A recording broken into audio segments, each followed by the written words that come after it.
Thanks everybody. This is the first time I'm presenting to a group. We've been kind of in stealth mode. We kind of did a soft pilot, and as I'll show you more. So this is an exciting thing to unveil here. We also got selected as a 5 finalists to the Trail Prize from Cambia Grove. So they wanted a presentation anyway. So this is all coming together nicely. So I need to send them a presentation and see where that goes. So basically, CaringALS is a telehealth marketplace where ALS patients can find the care they need without a lot of hassle and also get financial assistance, not be money be a barrier to getting that care. That's our goal and focus.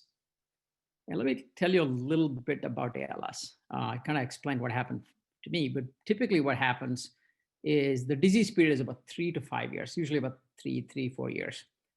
And you see here, the person gets diagnosed, and diagnosis could be a drop foot, a slurred speech, a muscle switch, a cramp, tightness in muscle, any of those things, right? Many of us get this once in a while, and we just blow it off, thinking it'll get better. We don't even go to the doctor many a time. So that's how it starts. But ALS is such a deadly diagnosis. Nobody wants to. The net result is between patient's denial and the fact you go to your primary care, the primary care generally doesn't know this is ALS or what is ALS. So they take a long time, roughly 3 to 5 months. Then they send you to a neurologist. The neurologist takes about 10 months. So essentially, an average person gets 17 months before they're diagnosed with ALS. The unfortunate that the fact of that is, much like cancer, your total 40% of your disease period is spent untreated, by which point in time, 80% of your motor neurons are actually dead by then. Now, we don't know, it's uncurable disease. Like I told you, since the 90s, there's never been a cure. So we don't know what treatments would work, but we do know there's a lot of anecdotal evidence for sure. And there are couple of FDA approved drugs to help the quality of life and maybe extend the lifespan as well if treated early.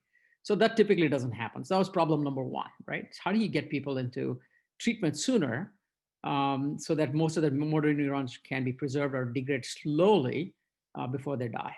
But that's we thought we had an opportunity to play with this, but we think as I'll show you, we have an opportunity also to extending that to address some of the issues related to clinical trials themselves. So what does CaringALS do? It's just one-stop shop. You come in there, you find the care providers you need. It's a multidisciplinary care. When you have ALS, you've got your pulmonologist, your neurologist, your functional medicine doctor, there's a physical therapist, et cetera, et cetera. So you come in there, one-stop shop. You book an appointment with them. They will have a price. It's a marketplace, like I said, to attract the providers. If you need financial help, there's financial assistance available, and you'll find a variety of therapy options.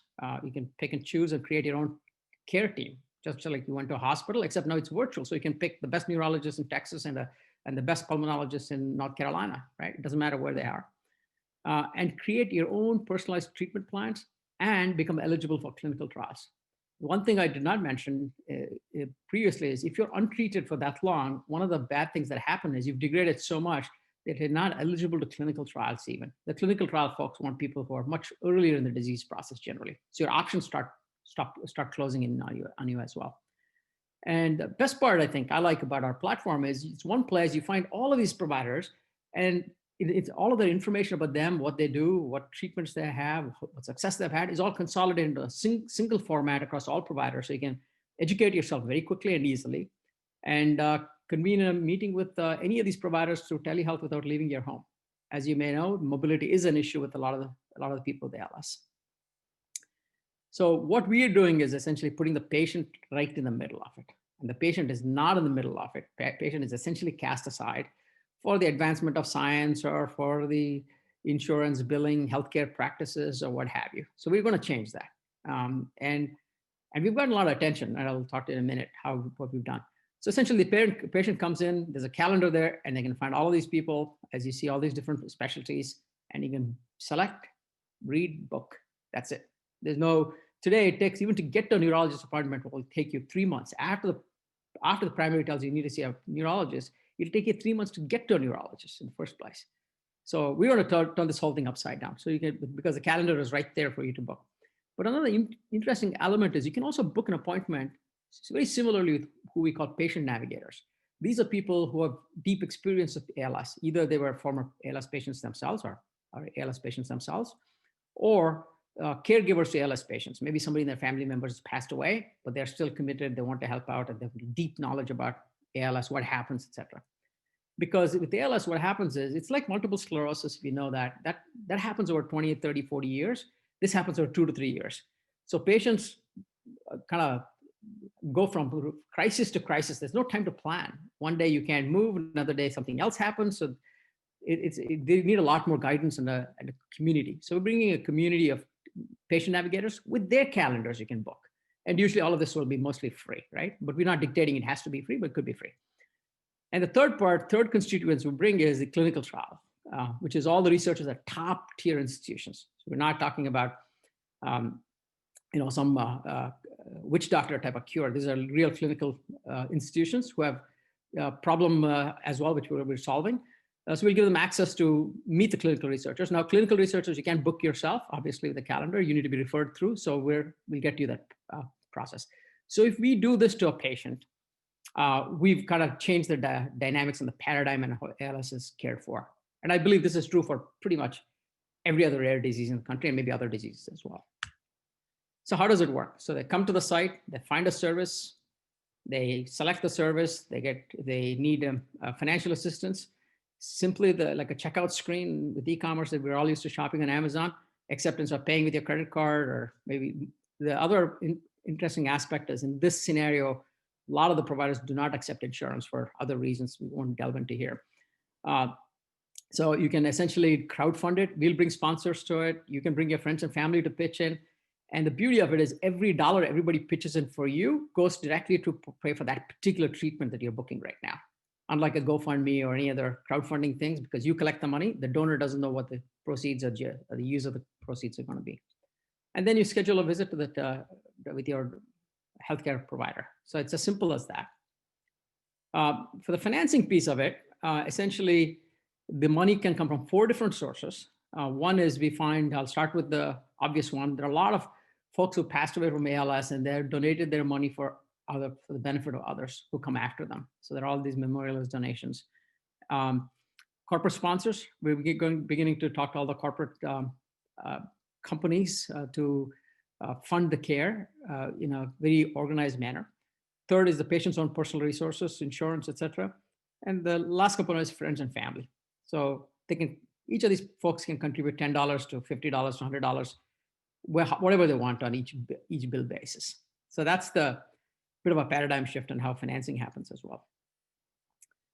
How we got here. I told you my personal story that I was running a company, another startup. We were building payment solutions for dental, veterinary, auto repair, those type of spaces where you get a surprise bill. Essentially, you get a large bill and you go like, whoa, I didn't expect that. Now what do I do? Usually people are running off and borrowing stuff.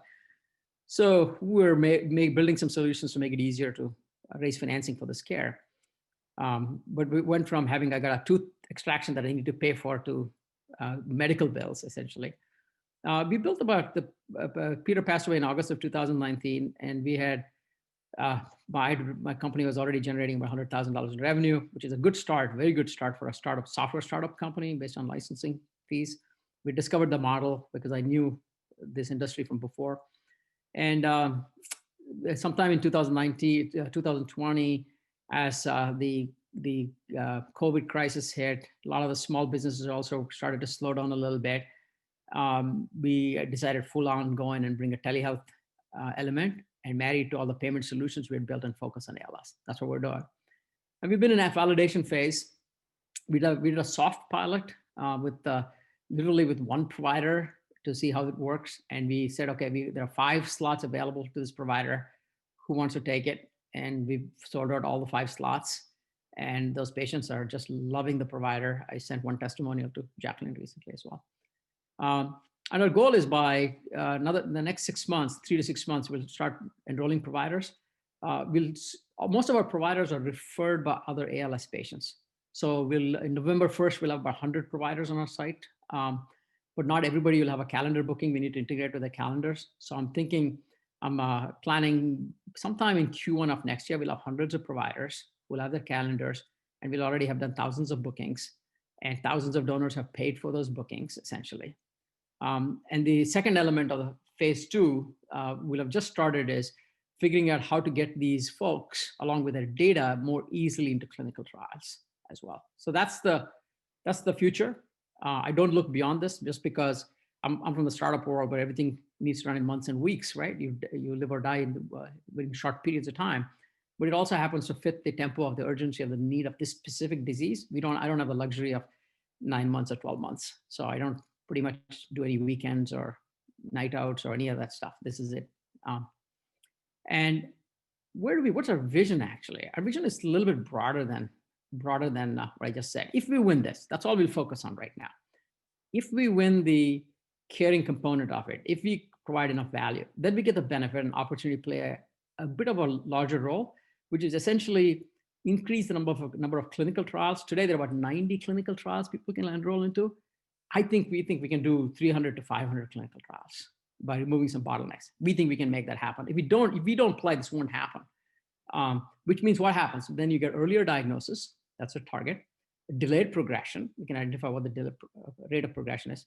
And there are about 42 reversals today, right? Documented reversals. Somebody is diagnosed with ALS and they got better. And there's one person who's already on our team who's one of the 42. So nobody knows why.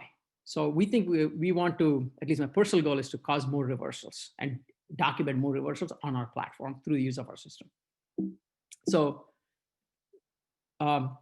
what is the big disconnect, right? This is, like I told you, this is a phase two. This is not my focus right now, but I just wanted to highlight the problem.